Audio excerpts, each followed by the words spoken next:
এর মধ্যে বলবো নয়ন তুমি ভালো হয়ে যাও, এবং এর মধ্যে তারা যদি এই ধরনের অ্যাক্টিভিটিস করে তাহলে তো যে কোনো ছাত্রলীগ যুবলীগ এই ধরনের সুযোগটা নেওয়ার চেষ্টা করবে।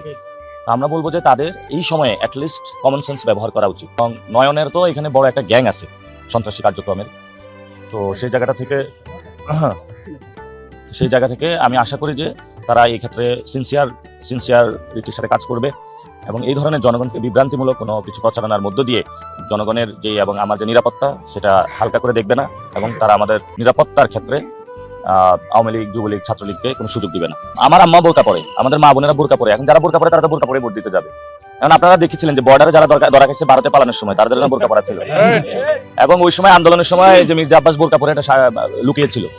তা আমরা বলি যে বোরকা আব্বাস, এই বোরকা আব্বাস হলে বোরকা নিয়ে যে ধরনের কমেন্ট গুলা করে এটা বোরকার প্রতি এক ধরনের হীনমন্যতা এবং এটা কটূক্তি। এই জন্য বলবো আমাদের মা বোনদের যে বোরকা আছে ইসলামিক পোশাকগুলোকে রেসপেক্ট করা উচিত, এবং বোরকা নিয়ে অবমাননাকর কোনো বক্তব্য দেওয়া তাদের আসলে উচিত না। এবং আপনি যেটা বলেছিলেন বাসা, এই ধরনের যে যারা বাসা খুঁজছে এটার মধ্যে আমাদের নিরাপত্তা বিঘ্নিত হচ্ছে, যে কোনো সময় আমার বাসা গিয়ে অ্যাটাক করতে পারে, আমার ফ্যামিলি নিরাপত্তা কই। আমি প্রশাসনকে বলবো এবং আইন শৃঙ্খলা বাহিনী যারা রয়েছেন, ইলেকশন কমিশন রয়েছেন, যে আমার নিরাপত্তা নিশ্চিত করার জন্য, আমার বাসা নিরাপত্তা নিশ্চিত করার জন্য, আমার ফ্যামিলি নিরাপত্তা নিশ্চিত করার জন্য